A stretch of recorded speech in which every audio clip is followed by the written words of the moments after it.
The cry of a baby buried beneath the fury of a coastal blizzard changed her life forever. But what Annabelle Ross never expected was that the same cry would also resurrect the soul of the most dangerous man on the Eastern Seaboard. Annabelle Ross, 24 years old, was a waitress working the closing shift at Cerise Bistro on the harbor front. Every night, her fingers cramped around heavy ceramic plates, still burning from the industrial dishwasher. Her arches ached inside cheap, non-slip shoes, and her spine bent under the weight of 14 straight hours just to earn a paycheck that never quite stretched to the end of the month. She worked double shifts 6 nights a week, no sick days, no health care, and no one ever asked if she'd eaten. Each evening, she balanced trays of seared duck breast and truffle risotto to tables covered in white linen. She refilled wine glasses worth more than her weekly rent, wiped down marble countertops until they gleamed, and swept beneath mahogany chairs that cost more than every piece of furniture in her studio apartment combined. By day, those tables were reserved for people in cashmere coats and Italian leather, speaking in deals that ran to 7 figures and beyond. They left $20 bills as tips on $300 meals, never noticing the shiver in her hands when she cleared their plates. And not once in 2.5 years did any of them remember her face. To them, Annabelle did not exist.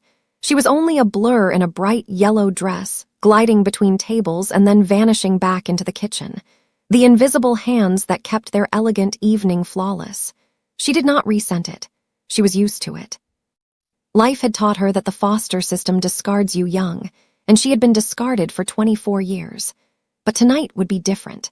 Tonight, in the middle of a record-breaking blizzard that would bury the coastal city under 2 feet of ice, Annabelle Ross would perform an act no amount of wealth could purchase, and her life would never be the same again.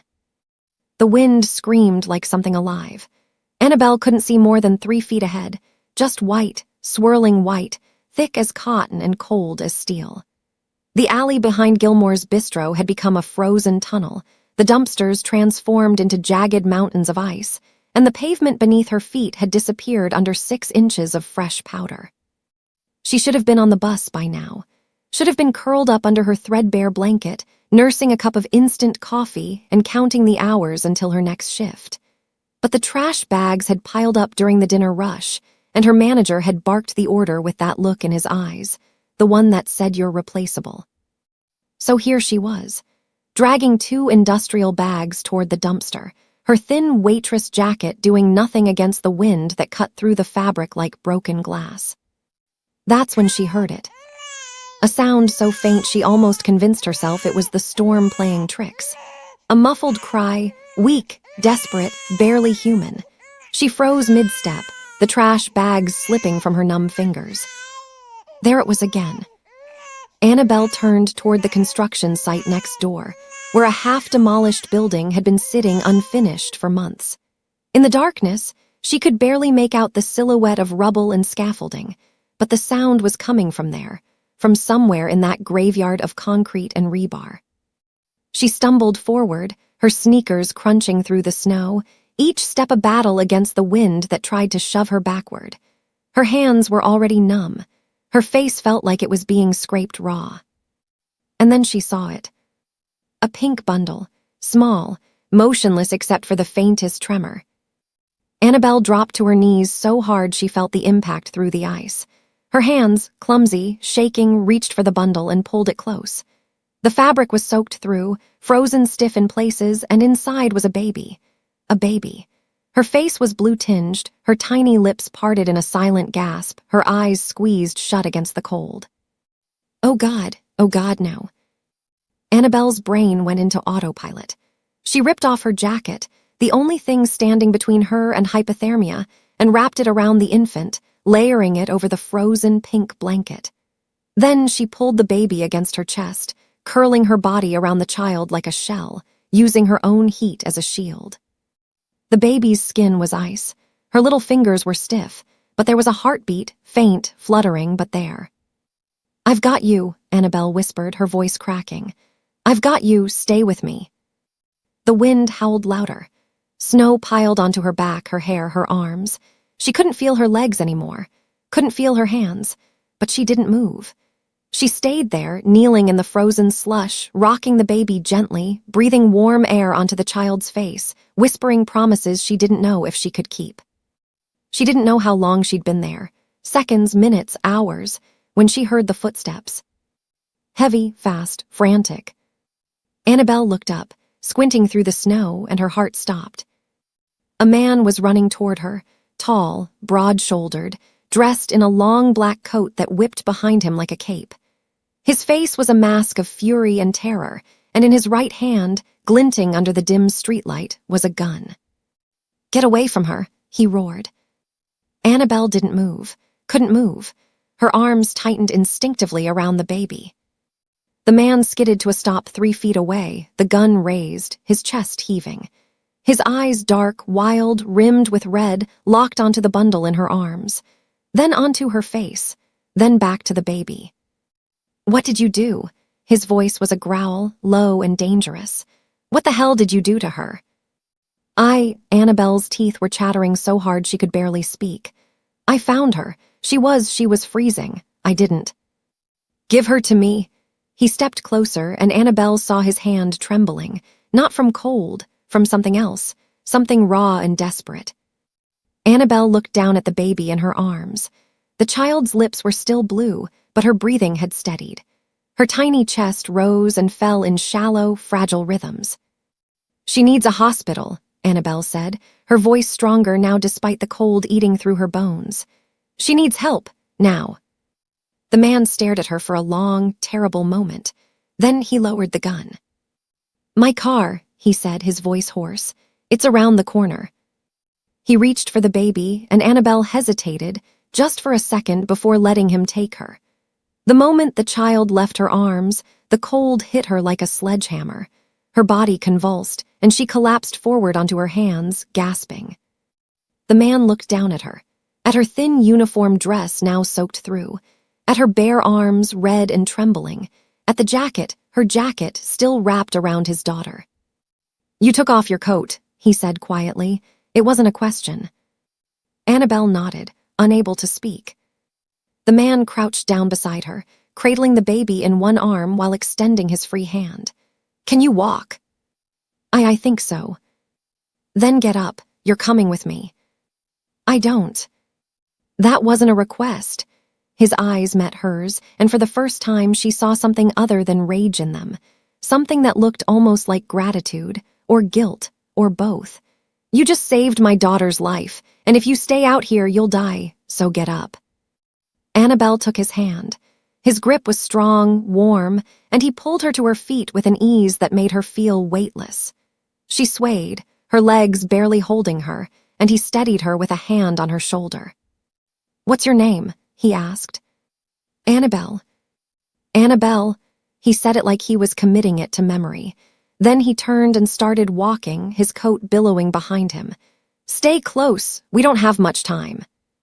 And Annabelle, numb and trembling and invisible no more, followed him into the blizzard. The car was warm, too warm. Annabelle's fingers burned as sensation crept back into them, 1,000 needles stabbing beneath her skin. She sat in the back seat, wrapped in a wool blanket that smelled of expensive cologne, watching the man, Costa, he'd said his name was Costa, drive with one hand while cradling his daughter against his chest with the other. He drove like a man fleeing war. Fast, reckless. The SUV fishtailed through intersections buried in snow, ran red lights that flickered uselessly in the whiteout, and carved through drifts that would have trapped any other vehicle. Annabelle should have been terrified. Instead, she felt nothing but the slow, painful thaw of her body and the weight of what had just happened pressing down on her chest. The baby whimpered softly. Costa murmured something in a language Annabelle didn't recognize, Italian, maybe, or Greek, and the child quieted. "How did you find her?" Annabelle asked, her voice barely above a whisper. Costa's jaw tightened. "I didn't, you did." "But how did you know where to look?" He didn't answer, just pressed harder on the gas. They drove for 20 minutes, leaving the harbor behind, climbing a winding road that snaked up the hillside overlooking the city. The houses grew larger. The gates grew taller. And then, at the very top, where the road ended and the world seemed to drop away into darkness, Costa turned through a pair of iron gates that opened before he even slowed down. Annabella sat up straighter, her breath catching. The estate sprawled before them like something out of a Gothic novel. A massive stone mansion, 3 stories tall, with tall arched windows that glowed gold against the storm. Marble columns framed the entrance. Perfectly manicured hedges lined the circular driveway, their shapes barely visible beneath fresh snow. And everywhere there were men. Men in dark suits standing at the gate. Men on the balconies. Men moving through the shadows near the garage. All of them armed. Costa pulled up to the front entrance and killed the engine. Before Annabelle could move, her door was yanked open by a man in a black overcoat, his face hard and unreadable.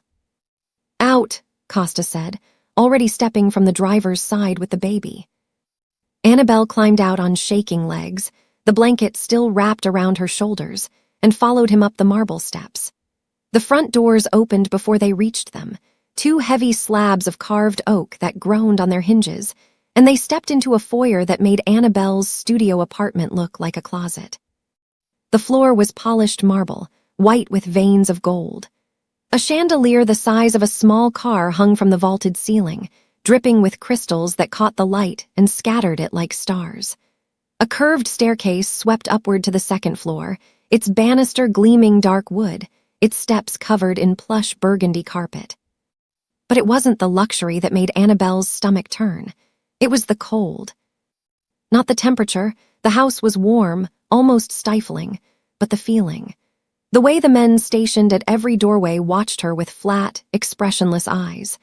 The way their hands rested near their waistbands, where she could see the outline of weapons. The way the silence pressed down like a held breath, as if the house itself was waiting for something terrible to happen. "Upstairs," Costa said, his voice echoing off the marble. "Third door on the right." A woman appeared from nowhere, middle-aged, stern-faced, dressed in a crisp gray uniform. She took the baby from Costa with practiced efficiency, her expression softening only when she looked down at the child. "Get Dr. Petrov," Costa told her. "Now." The woman nodded and disappeared up the staircase, moving quickly despite her age. Costa turned to Annabelle. Up close, under the light of the chandelier, she could finally see him clearly. He was younger than she'd thought, maybe 35, though his eyes looked older. His face was all sharp angles, high cheekbones, strong jaw, a nose that had been broken at least once. His hair was dark and pushed back from his face, still damp from the snow. And his eyes, God, his eyes, were the kind of dark that swallowed light. He studied her the way a jeweler might study a diamond, carefully, critically. "You're shivering," he said. "I'm fine." "You're not," he gestured toward the staircase. "There's a guest room on the second floor. Maria will bring you dry clothes." "I need to go home," Annabelle said, though even as she said it, she knew it was a lie. She didn't have the strength to walk down the hill, let alone navigate the blizzard. "No," Costa said simply, "you don't." "Excuse me." "The roads are closed. The buses stopped running an hour ago, and even if they hadn't—" He paused, his gaze flicking toward the window where the storm raged beyond the glass. "You saved my daughter's life. The least I can do is make sure you survive the night." It wasn't a request. It wasn't even an offer. It was a statement of fact, delivered with the kind of authority that made it clear he wasn't used to being questioned. Annabelle pulled the blanket tighter around her shoulders. "Who are you?" Costa's expression didn't change. "Someone you don't want to owe a favor to." "I don't want anything from you," she said, surprised by the steadiness in her own voice. "I just want to make sure the baby's okay." Something flickered across his face, surprise maybe or respect. He nodded slowly. "Then stay," he said, "at least until the doctor confirms she's stable." Before Annabelle could respond, the stern-faced woman reappeared at the top of the stairs. "Mr. Mendel, she's asking for you." Costa took the stairs 2 at a time, his coat swirling behind him. Annabelle stood alone in the foyer, surrounded by marble and gold and men with guns, and realized with sudden, terrible clarity that she had just stepped into a world she didn't understand. A world where luxury and danger slept in the same bed, where a man could cradle a baby in one arm and hold a gun in the other without flinching. a world that should have terrified her. But all she could think about was the way Costa had looked at her when she'd refused his help. Like she was something rare, something unexpected. Like she wasn't invisible anymore. And that, more than anything, was what scared her most. The guest room was larger than Annabelle's entire apartment. A 4-poster bed dominated the space, draped in silk the color of cream. The walls were papered in subtle damask patterns, and a fireplace, an actual working fireplace, crackled in the corner, casting dancing shadows across Persian rugs that probably cost more than she'd earn in a lifetime. Maria had left a stack of clothes on the bed. Cashmere sweater, wool slacks, undergarments still in their packaging, tags from stores Annabelle had only seen from the outside. She'd showered in a bathroom with heated floors and towel warmers, and now she sat on the edge of the bed, clean and warm and completely out of place. It was past midnight when the knock came. "Come in," she said, expecting Maria. Costa entered instead. He'd changed clothes, traded the snow-soaked coat for a charcoal suit that fit him like it had been sewn onto his body. His hair was still damp, pushed back from his face, and he carried 2 glasses of amber liquid. "Brandy," he said, offering her one. "You've had a shock, it'll help." Annabelle took it but didn't drink. "How's the baby?" "Stable, cold, but stable. Dr. Petrov says another 10 minutes in that snow and—" He stopped, his jaw working. "She would have died." "What's her name?" "Lucia." The way he said it, soft, reverent, made something in Annabelle's chest tighten. "She's 6 weeks old." "Where's her mother?" The question hung in the air like smoke. Costa moved to the window, looking out at the storm that still battered the hillside. When he spoke, his voice was carefully neutral. "Gone." "Gone where?" "I don't know." He took a long drink, his knuckles white around the glass. "Elena disappeared 4 days ago. No note, no phone call, just vanished in the middle of the night with Lucia. I've had every man I trust looking for them. Tonight, one of my contacts called, said he saw a woman matching Elena's description near the harbor. By the time I got there..." He stopped, his shoulders rigid. "I found the blanket first, then you." Annabelle set down her glass. "You think she left the baby there on purpose?" "I don't know what to think." Costa turned to face her, and for the first time she saw past the armor, saw the exhaustion, the fear, the guilt. Elena hasn't been herself since Lucia was born. She stopped sleeping, stopped eating. Some days she wouldn't even hold the baby. I thought she just needed time. "Postpartum depression," Annabelle said quietly. Costa's eyes sharpened. "You know about that." "I worked in a women's shelter for 6 months before I started waitressing. We had new mothers come through sometimes. The ones who didn't have support, who were barely holding on." She paused, choosing her words carefully. "Sometimes their minds break, not because they're bad people, because they're drowning and no one threw them a rope." Costa stared at her for a long moment. Then he crossed the room and sat in the armchair near the fireplace, suddenly looking older than his years. "I need help," he said. "Lucia needs help, and I can't trust just anyone." "You don't even know me." "I know you took off your coat in a blizzard to save a stranger's child." He leaned forward, elbows on his knees, his gaze intense. "I know you didn't ask who I was or what I could give you. You didn't hesitate, didn't calculate. You just acted. Do you have any idea how rare that is?" Annabelle shifted uncomfortably. Anyone would have done the same. "No," his voice was flat, final. "They wouldn't." He stood and walked to the mantel, where a checkbook sat beside a silver pen. He wrote something, tore off the check, and held it out to her. Annabelle took it. Her eyes went wide. $50,000. "That's for tonight," Costa said.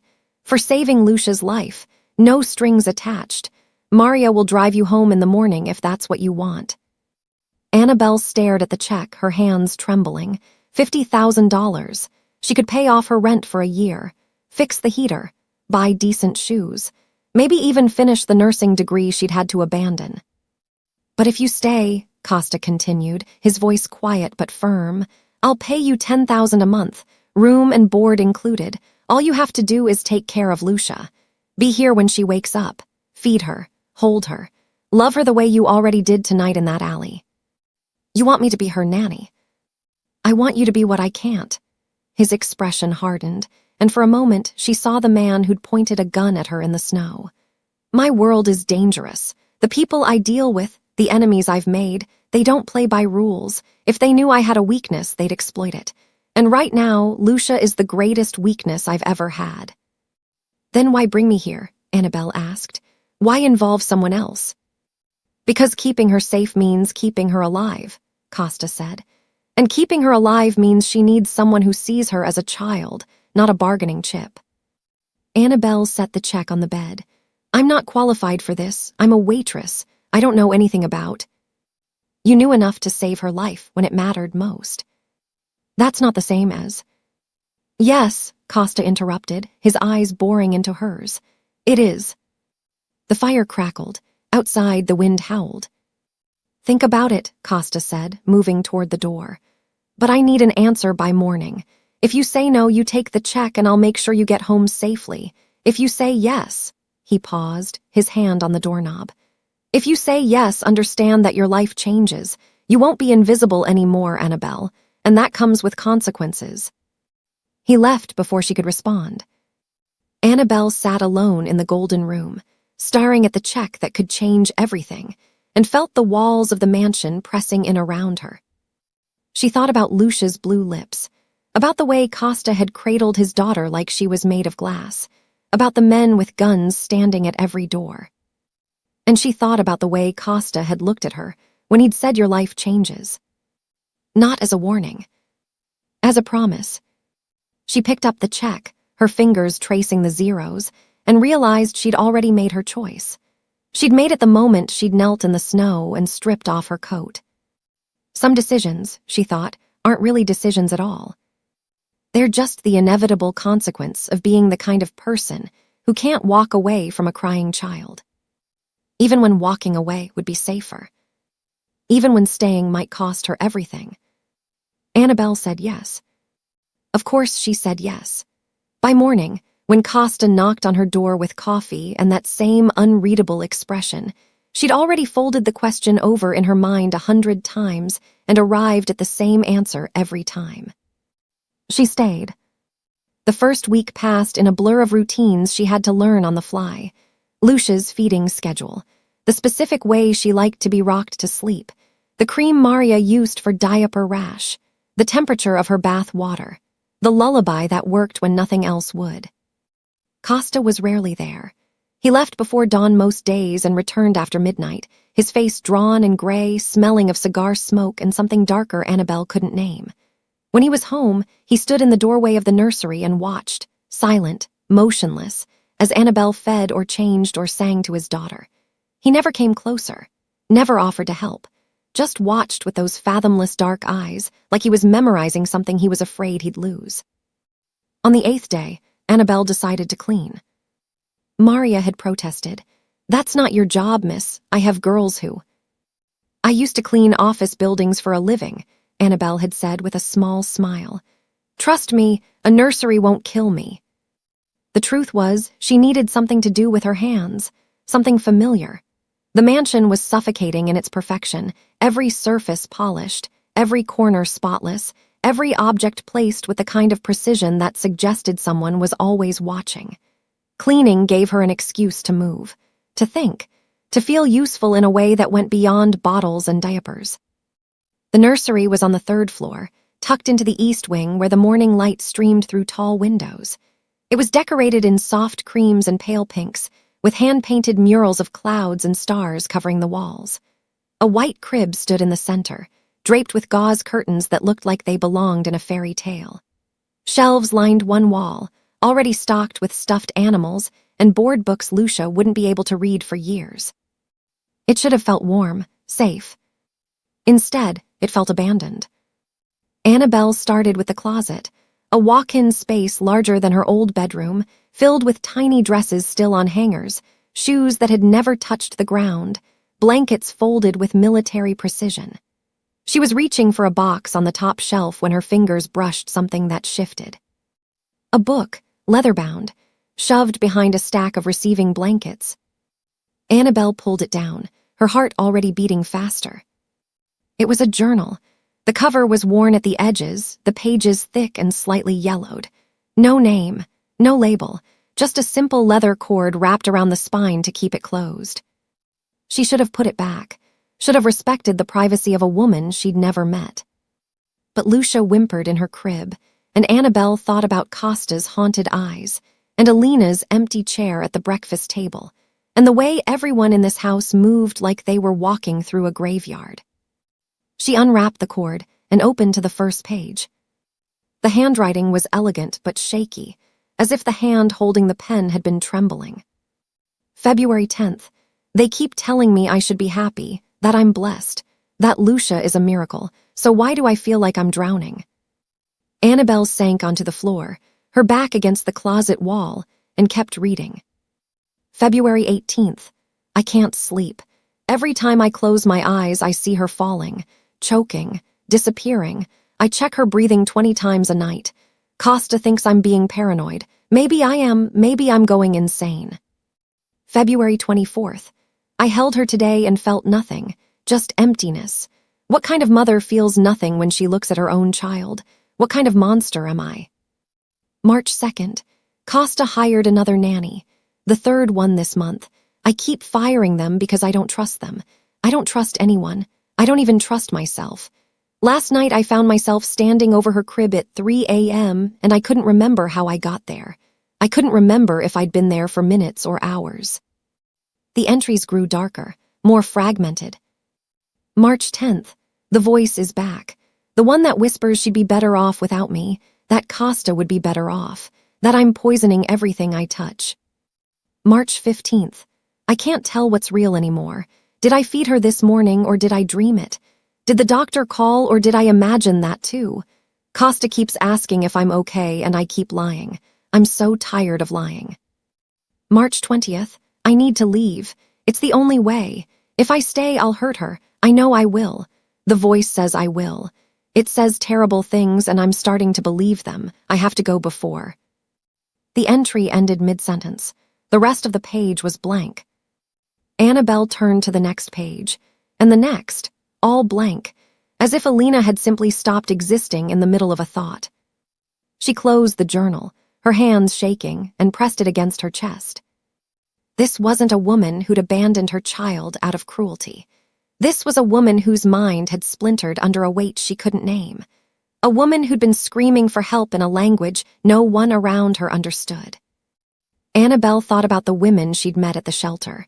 The ones who'd come in with hollow eyes and trembling hands, convinced they were failing at the one thing society told them they were supposed to be good at. The ones who'd been told to just try harder, to just be grateful, to just smile. The ones who'd been drowning in plain sight, while everyone insisted they were fine. Lucia cried from her crib, a soft, seeking sound. Annabelle stood, the journal still clutched in her hands, and went to the baby. She picked her up, held her close, and made a silent promise to the woman who'd written those desperate words in the dark. I see you, I hear you, and I won't let them forget you were hurting. She found Costa in his study an hour later. He looked up from a stack of papers, his expression shifting from annoyance to concern when he saw her face. What's wrong? Annabelle set the journal on his desk. You need to find her, she said quietly. Not because she's a flight risk. Not because she abandoned Lucia. But because she's sick and she needs help, and every day you spend looking for her like she's a criminal is another day she spends thinking she's a monster. Costa stared at the journal. He didn't touch it. Where did you find this? In the nursery, hidden. Annabelle's voice was steady, though her heart was hammering. She was trying to protect Lucia from herself. She thought leaving was the only way to keep her daughter safe. Costa picked up the journal with careful hands like it might shatter. He opened it, read the first page, the second. His jaw tightened with each line. When he finally looked up, his eyes were bright with something that looked like grief. What do I do? He asked, and for the first time he sounded lost. You find her, Annabelle said, and you bring her home, not to punish her, to save her. Costa closed the journal and stood, his movements slow and deliberate. Will you help me? He asked. And Annabelle, who'd already saved one life in the snow, nodded. Yes. Costa's study became a war room overnight. Maps covered the desk, street grids of the city, marked with red X's where Alina had last been seen. Photographs pinned to a corkboard showed grainy security footage of a woman in a dark coat, her face always turned away from the camera. Phone records, bank statements, witness reports that led nowhere. But none of it brought them closer to finding her. Annabelle stood at the edge of the room, watching Costa and 3 of his men, Dimitri, Marcus, and a younger man they called Sav, argue over the next move. Their voices were low, clipped, efficient. They spoke in the language of hunters tracking prey. She took a bus to the west side 2 days before she disappeared, Dimitri said, tapping a map. That's where the trail goes cold. She could be anywhere by now, Marcus added. Boston, Philadelphia, hell, she could be in Canada. Then we expand the search, Costa said, his voice flat. Every shelter, every motel, every place someone could hide without using a credit card. With respect, sir, Sav interjected, we've been doing that for 9 days. If she doesn't want to be found. Then we look harder. Annabelle stepped forward. You're going about this all wrong. The room went silent. 4 pairs of eyes turned toward her, Costa's dark and unreadable, the others guarded and skeptical. Excuse me, Dimitri said, his tone polite but edged with warning. Annabelle met Costa's gaze. You're treating her like a fugitive, like someone running from consequences, but that's not what this is. Then what is it? Costa asked. A mental health crisis. Annabelle moved to the desk and picked up Alina's journal, which Costa had left open to one of the darkest entries. Look at what she wrote. The paranoia, the insomnia, the intrusive thoughts. This isn't someone who planned an escape. This is someone whose brain is lying to her, telling her the people she loves are better off without her. Marcus crossed his arms. So what are you suggesting? We sit around and wait for her to come home. No, Annabelle turned to Costa. I'm suggesting you stop using detectives and start using doctors. People who understand postpartum psychosis, who know where women in her state of mind go when they run.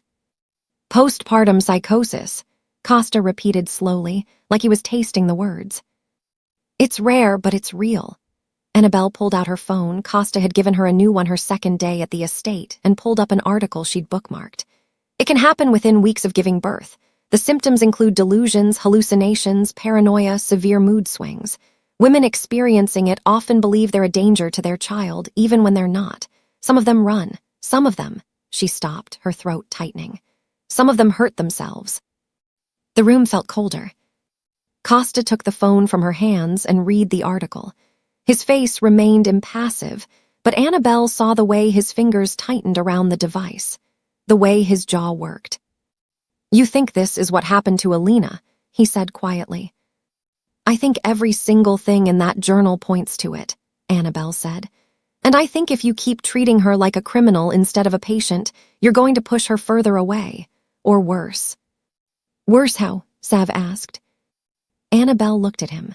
Women with untreated postpartum psychosis have a 5% suicide rate. The silence was suffocating. Costa set down the phone. He turned to face the window, his hands clasped behind his back, his shoulders rigid. For a long moment, no one spoke. What do you need? He finally asked, his voice low. Access to her medical records, Annabelle said. I want to see if there were any warning signs during her pregnancy, any history of depression or anxiety, any medications she was on that might have been stopped after Lucia was born. Done. I need you to call every psychiatric hospital and crisis center within 100 miles. Don't ask for Alina Mendel. Ask if they've admitted any Jane Does in the past week. Women in their 30s, dark hair, no ID. Done. And I need you to trust me. Annabelle stepped closer, her voice firm. Because the men in this room are very good at finding people who don't want to be found, but none of you know what it's like to feel your mind turning against you. I do. Costa turned to face her. You. Annabelle hesitated. She hadn't talked about this in years. Hadn't wanted to, but if it helped Alina, if it helped Costa understand, then it was worth the cost.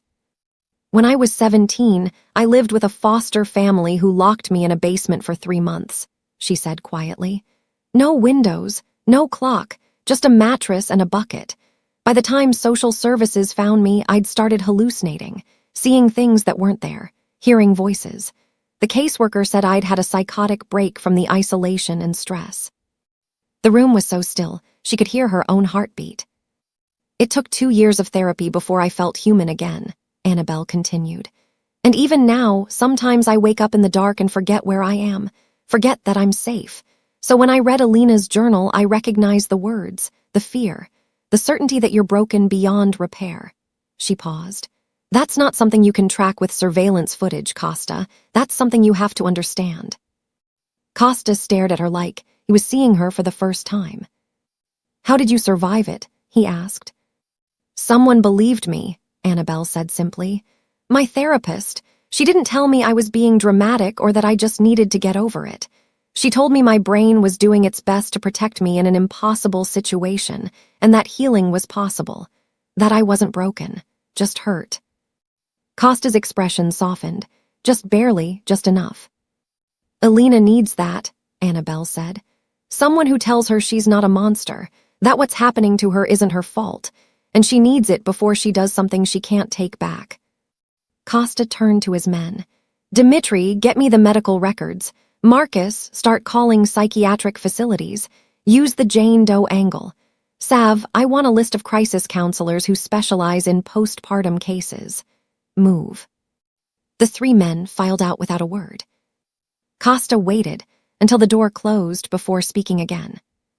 Why didn't you tell me, he asked, about what happened to you? You didn't ask, Annabelle shrugged. And I'm not in the habit of advertising my trauma. It's not exactly dinner party conversation. You're living in my house, caring for my daughter. I should have. You should have nothing, Annabelle interrupted. I'm not fragile, Costa. I'm not going to shatter if someone looks at me wrong. What happened to me made me stronger. It taught me how to recognize pain in other people. And right now, that's what Alina needs. Costa moved closer, close enough that she could smell the faint scent of his cologne, cedar and smoke. His eyes searched her face like he was trying to solve a puzzle. You're not what I expected, he said. What did you expect? Someone weaker, someone I could control. A ghost of a smile touched his lips. I was wrong. Yes, Annabelle said, you were. The moment stretched between them, fragile and charged, until Costa's phone buzzed. He glanced at the screen. His expression darkened. What is it? Annabelle asked. A hospital in Newark just admitted a Jane Doe, Costa said. 30s, dark hair, unresponsive. They found her on a bridge. Annabelle's stomach dropped. Alive. For now. Then let's go. Costa looked at her. This isn't your fight. Yes, Annabelle said, already moving toward the door. It is. They found Alina. Or rather, they found what was left of her. A shell of a woman strapped to a hospital bed, her eyes open but unseeing, her lips moving in silent conversation with ghosts only she could perceive. The doctors said she'd been standing on the bridge railing when a patrol officer pulled her down. She hadn't fought, hadn't spoken, just collapsed like a marionette with cut strings. Costa had arranged for her transfer to a private psychiatric facility upstate within hours. The best doctors, the best treatment, around-the-clock care. He'd sat beside her bed for 3 days straight, holding her hand, whispering apologies she couldn't hear. Annabelle had stayed behind with Lucia. It had been 2 weeks since Alina's admission, and the house had settled into a new rhythm. Costa still left early and returned late, but now he came home smelling of antiseptic instead of cigar smoke. He'd bring updates. Alina had eaten solid food. Alina had recognized his voice. Alina had smiled when he mentioned Lucia's name, and Annabelle would listen and feel the knot in her chest loosen just slightly. But there were other changes too, darker ones. More men at the gates, more security cameras, more hushed phone calls that ended the moment Annabelle entered a room. She told herself it was nothing, that Costa was just being cautious. Until the morning, she took Lucia for a walk. It was the first truly warm day of early spring. The snow had finally melted, leaving the garden muddy but alive, with crocuses pushing through the thawed earth. Annabelle had bundled Lucia into a stroller, one of those expensive ones that looked like a spaceship, and asked Maria if she could take her around the grounds. Maria had hesitated. Mr. Mendel prefers. "I'm not leaving the property," Annabelle said. "Just a walk. Fresh air is good for babies." Maria had relented, but she'd sent 2 guards to trail behind at a distance. Annabelle tried not to let it bother her, tried to focus on Lucia's delighted coos as they passed beneath cherry blossom trees just beginning to bud. They'd reached the iron gate at the front of the property when Annabelle noticed the car. It was parked across the street, a black sedan with tinted windows, anonymous and still, nothing unusual.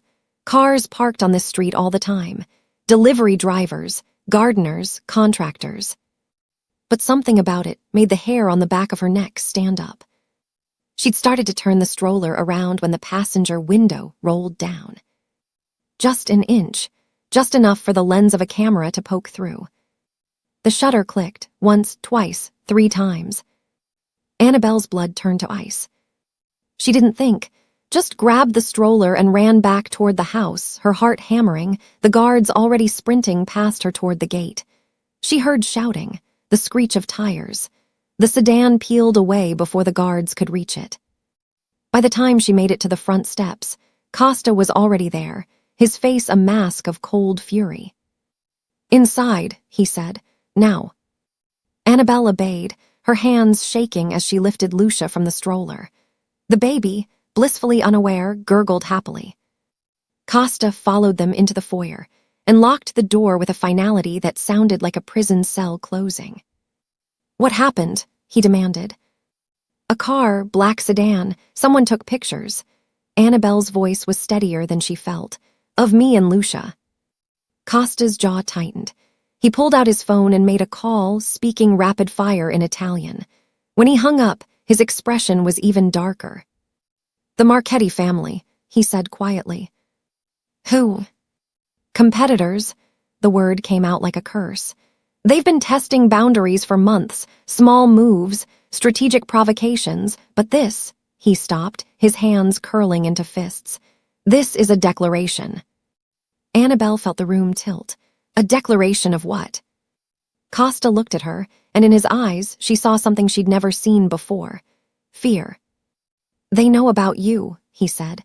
"They know you're not just staff. They know Lucia responds to you, that I trust you.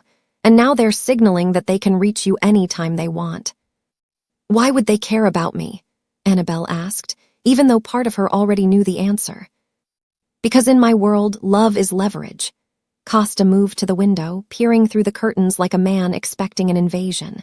"The Marchettis have been trying to force me into a partnership for years. Waste management contracts, port access, territories I control. I've refused every offer, so now they're looking for pressure points." He turned to face her. "And you, Annabelle, just became one." The words landed like a punch.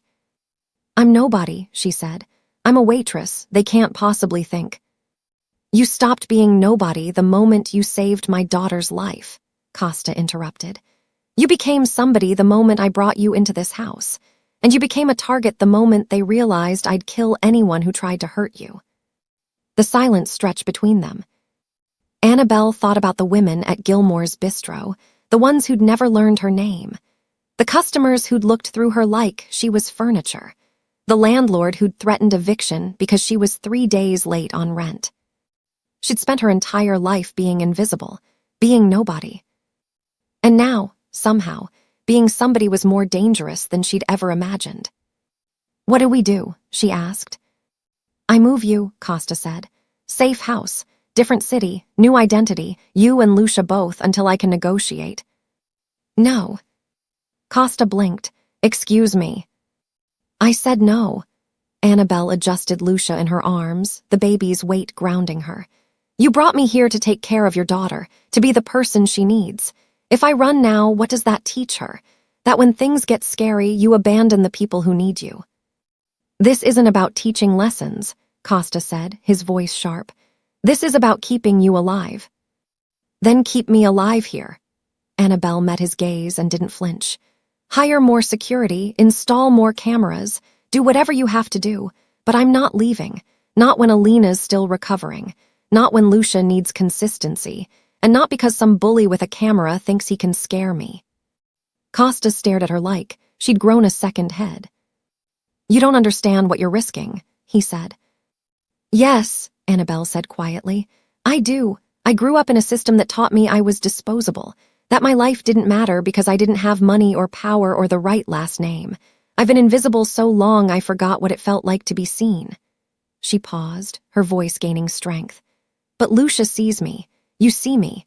And I'm not going back to being a ghost just because someone wants to use me as a pawn. Costa was silent for a long moment. Then he crossed the distance between them and placed a hand on her shoulder, gentle, almost reverent. You're either very brave, he said, or very foolish. Can I be both? A ghost of a smile touched his lips. You're going to get me killed, Annabelle Monroe. Not if I kill them first, she said, and was surprised to find she meant it. Costa's smile widened, just slightly. Then it faded as reality crashed back in. I need to make some calls, he said. In the meantime, you don't go outside. Not even in the garden. You don't answer the door. You don't speak to anyone I haven't personally vetted. Understood. Understood. He started toward his study, then stopped. Annabelle. Yes. Thank you, he said quietly, for staying, for everything. And then he was gone, leaving Annabelle alone in the foyer with Lucia, and the sudden, terrible understanding that her life had just been divided into before and after. Before, she'd been invisible. After, she was a target. But as she looked down at Lucia's trusting eyes, she realized something else. She'd also become something she'd never been before. Worth fighting for. The envelope arrived 3 days after the incident at the gate. Costa placed it on the breakfast table in front of Annabelle without a word.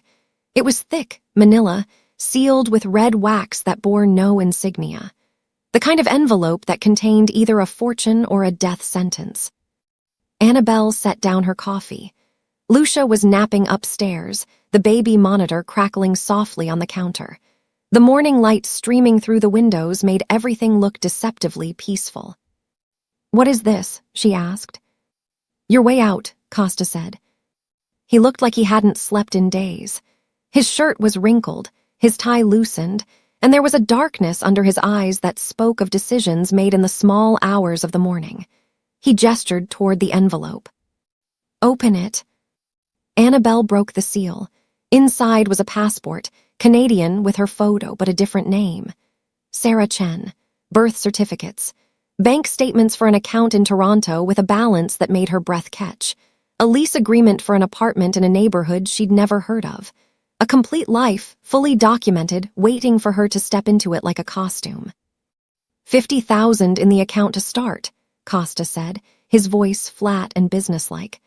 Another 100,000 wired in installments over the next year. The apartment's paid for 6 months. After that, you're on your own, but the money should be enough to finish your nursing degree and start over. Annabelle stared at the passport. Sarah Chen stared back at her with her own eyes. You want me to leave, she said quietly. I want you to live. Costa pulled out a chair and sat across from her, his movements heavy. The Marchettis aren't going to stop. Yesterday they sent flowers to the house, white lilies. Do you know what that means in my world? Annabelle shook her head. It's a funeral arrangement, a promise. His voice was cold, controlled, but she could hear the rage simmering beneath it. They're telling me they can reach inside my home anytime they want, that the people I care about are already dead, I just don't know it yet. So you're sending me away. I'm giving you a choice, Costa corrected. Stay, and you become a permanent target. Every time you step outside, every time you're near a window, every time you exist in the same space as Lucia, you're painting a bullseye on both of you. Or take the envelope and disappear. New name, new city, new life. The Marchettis will lose interest once you're gone. You'll be safe. Annabelle looked down at the documents spread across the table. A complete erasure of Annabelle Monroe. A chance to become someone who'd never knelt in a blizzard, never held a dying baby, never learned what it felt like to matter. "What about Lucia?" she asked. Costa's expression flickered. "I'll hire someone else, someone more qualified, someone." "Someone she doesn't know," Annabelle interrupted. "Someone who'll have to earn her trust all over again. Someone who won't know she likes to be rocked in figure eights, not circles. Who won't know she only takes her bottle if you warm it to exactly body temperature. Who won't know that she stops crying when you hum Brahms' lullaby but screams if you try Twinkle Twinkle." "She's a baby," Costa said, but his voice had lost its conviction. "She'll adapt." "Will she?" Annabelle met his eyes. "Or will she just learn that people leave, that the moment things get dangerous, everyone runs?" Costa's jaw tightened. "This isn't about teaching her life lessons. This is about keeping you both alive." "And what about Alina?" Annabelle pressed. "She's getting better. The doctors said she asked about Lucia yesterday, asked if her baby was safe, if someone was taking care of her. What do I tell her when she comes home? That I abandoned her daughter because I was scared." "You tell her nothing," Costa said sharply, "because you won't be here." "Exactly." Annabelle pushed the envelope back across the table. "I won't be here. I'll be in Toronto, pretending to be someone I'm not, wondering every day if Lucia's okay, if Alina's okay, if you're okay, living a lie because it's safer than living the truth." Costa stared at her. "You're being irrational." "No," Annabelle said. "I'm being consistent.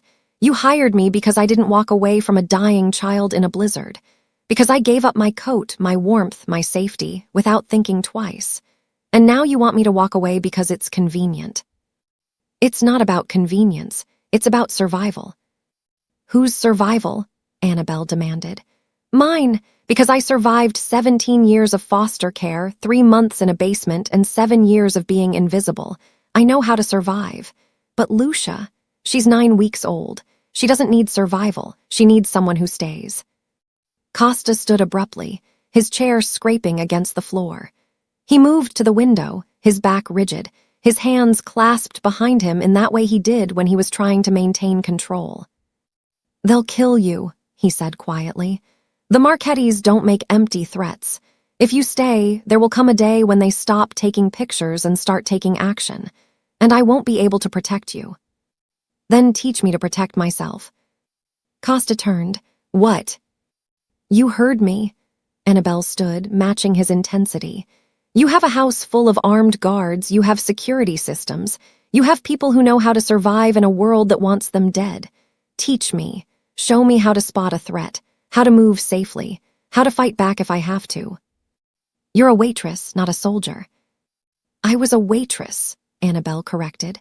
"Now I'm whatever I need to be to keep that little girl safe. If that means learning to shoot a gun, I'll learn. If that means never leaving the house without backup, fine.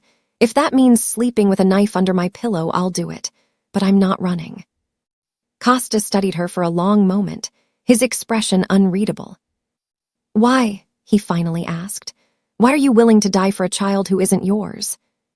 Annabelle thought about the question, about the baby in the snow, about Alina's desperate journal entries, about the way Lucia's tiny hand curled around her finger when she was falling asleep. "Because someone has to," she said simply. "Because everyone in Lucia's life so far has either left or been taken away. Her mother's mind broke. You're fighting wars on every front. And if I leave too," she shook her head, "that baby will grow up thinking love is conditional, that people only stay when it's easy. I won't do that to her. Even if it costs you everything." "I've never had everything," Annabelle said. "So what's there to lose?" The silence that followed was heavy, charged with something that felt too big for words. Costa moved back to the table. He picked up the envelope with the Canadian passport and held it for a moment, as if weighing it against something invisible. Then he walked to the fireplace and threw it in. The flames caught immediately, consuming Sarah Chen's entire existence in seconds. "You're insane," Costa said, watching the fire. "Probably," Annabelle agreed. "The Marchettis will see this as a challenge." "Good, let them." Costa turned to face her, and in his eyes she saw something shift. Respect, admiration, and something else, something that looked almost like hope. Tomorrow morning, he said, you start training.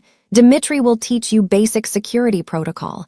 Marcus will show you the panic routes throughout the house. And he paused. I will teach you how to recognize a predator before he strikes. Thank you. Don't thank me yet.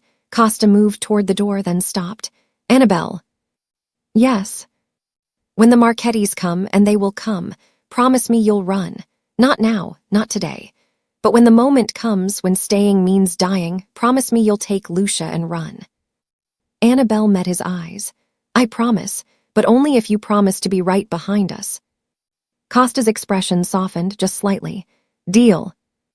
He left, and Annabelle stood alone by the fire, watching the last of Sarah Chen turn to ash. She'd made her choice. The golden cage was now her fortress, and she'd defend it with everything she had. Elena came home on a Thursday. Annabelle had spent the morning preparing, cleaning the master bedroom until it gleamed, filling vases with fresh flowers, making sure the curtains were open just enough to let in light without being overwhelming. The doctors had warned that Elena would be fragile. That loud noises, bright lights, and too many people could trigger setbacks. Costa had been at the facility since dawn, handling the discharge paperwork and transport. He'd asked Annabelle if she wanted to come along, but she declined. This was a moment for husband and wife. She would meet Elena when the time was right. She was feeding Lucia in the nursery when she heard the car pull up. Her heart hammered as she listened to the front door open. Voices in the foyer, Costa's low and steady, Maria's warm and welcoming, and another voice. Softer, hesitant, a woman's voice saying something in Italian that made Costa respond with gentle reassurance.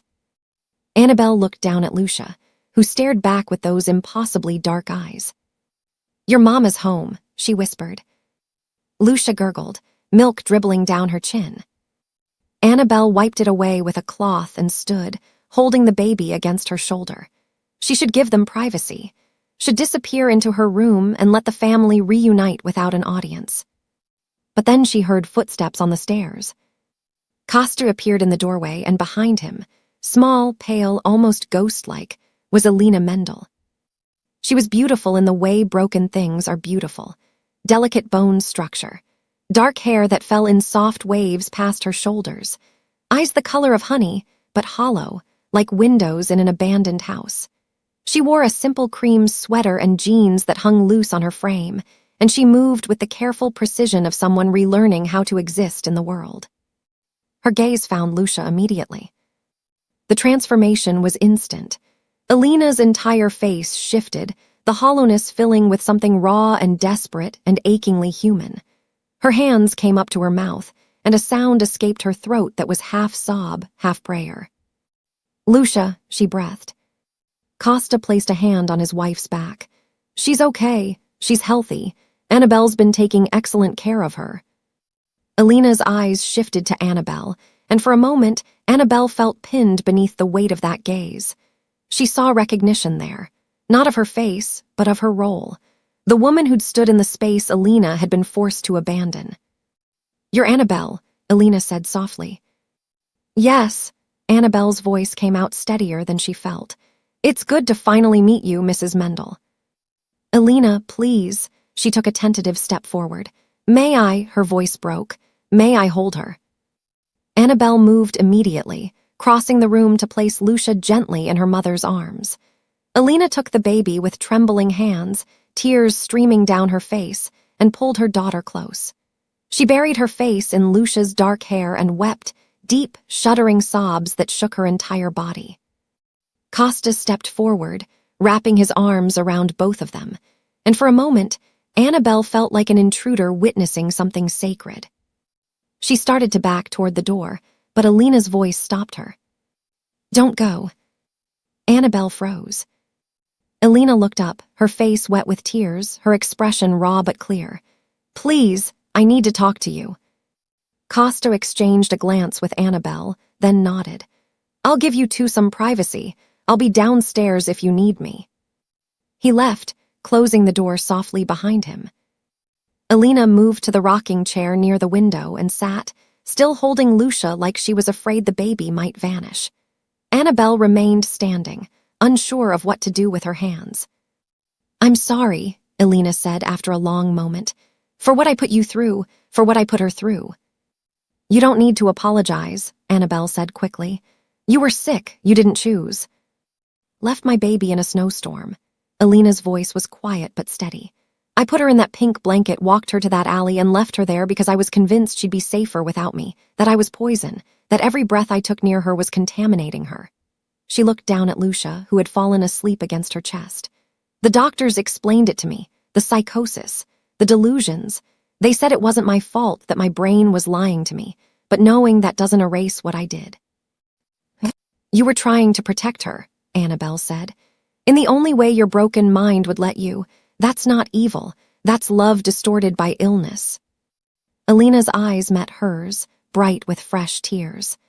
"Costa told me what you did, that you found her, that you took off your coat and nearly froze to death to keep her warm, that you didn't even know whose baby she was, but you saved her anyway." "Anyone would have." "No," Elena interrupted. "They wouldn't. I grew up in this world, Annabelle. I know how people think, how they calculate. Most people would have called the police and walked away. They would have protected themselves first." She paused. "But you didn't." Annabelle didn't know what to say to that. Elena shifted Lucia in her arms, adjusting the baby's position with the kind of muscle memory that transcended time and trauma. "Costa also told me you've been taking care of her, that you stayed even after the Marchettis made you a target, that you had a chance to disappear and you chose to stay." "She needed consistency," Annabelle said. "She needed someone who wouldn't leave." "She needed a mother," Elena said quietly. "And when I couldn't be that for her, you were." The words hung in the air like a benediction. "I'm not her mother," Annabelle protested. "I'm just—" "You're the mother of her heart," Elena said. "There are different kinds of mothers, Annabelle. The one who gives birth, the one who raises, the one who protects, the one who stays when staying is the hardest thing in the world." She looked down at Lucia, then back at Annabelle. "You're the last kind, and that's just as real as biology." Annabelle felt something crack open in her chest. She'd spent her entire life being temporary, a placeholder, a body filling space until someone better came along. But Elena wasn't dismissing her, wasn't thanking her for her service and sending her away. She was claiming her, validating her, making her permanent. "I don't know how to thank you," Elena continued, "for saving her life, for keeping her safe, for staying when I couldn't." Her voice broke again. "I was supposed to be her mother and I failed, but you didn't fail, you didn't even hesitate." "You didn't fail," Annabelle said firmly. "Your brain failed you, there's a difference." Elena wiped her eyes with her free hand. "The doctors said I'll need therapy for a long time, medication, monitoring, that I might never fully trust my own mind again." "But you're here," Annabelle said. "You came back. That takes more courage than anything I've done." Elena smiled, small and fragile but genuine. "Costa said you'd say something like that. He said you see people clearly, that you don't judge, that you just understand." "I try." Elena stood slowly, carefully, and crossed the room until she was standing directly in front of Annabelle. She shifted Lucia to one arm and reached out with the other, taking Annabelle's hand. "I need to ask you something," Elena said, "and I need you to be honest." "Okay." "Will you stay, not as an employee, not as hired help, but as family, as Lucia's second mother, as someone who belongs here with us for as long as you want to be here?" Annabelle's breath caught. "Elena, I know what I'm asking," Elena said. "I know it's dangerous. I know the Marchettis won't stop. I know Costa's world is violent and complicated and nothing like what you're used to. But I also know that my daughter loves you, and I know that I need you. Not just to help with Lucia, but to remind me what strength looks like, what kindness looks like, what it means to choose love even when it's terrifying." Annabelle looked down at their joined hands, at Lucia sleeping peacefully between them, at Elena's face, still fragile but fighting its way back to whole. "Yes," Annabelle said, "I'll stay." Elena pulled her into a one-armed embrace, careful not to crush the baby between them. "Thank you," she whispered. "Thank you for being the kind of person who kneels in the snow. The world needs more people like you." And Annabelle, who'd spent 24 years being invisible, who'd been discarded and forgotten and treated like she didn't matter, finally understood what it meant to be seen. Not just as a body doing labor, but as a person worth keeping. The night Costa walked away from his empire, it didn't rain or thunder or give any sign that the world was shifting on its axis. It was simply Tuesday, quiet, ordinary, the kind of night where nothing significant was supposed to happen. But Annabelle knew something had changed the moment he walked through the door. He moved differently, lighter, like he'd been carrying a boulder on his shoulders for years and had finally set it down. His tie was already loosened, his jacket slung over one arm, and when he saw her in the living room, curled up on the couch with a book while Lucia slept in the bassinet nearby, he smiled. Not the controlled, measured smile he used for business, a real one. "Walk with me," he said. Annabelle glanced at the baby monitor. "Lucia." "Alina's upstairs. She'll hear if Lucia wakes." Costa extended his hand. "Please, I need to show you something." Annabelle took his hand and let him lead her through the French doors onto the back terrace. The garden stretched before them, transformed from the frozen wasteland she'd first seen into something lush and alive. Spring had fully arrived, bringing with it cherry blossoms that glowed pale pink under the security lights, and the air smelled of earth and new growth.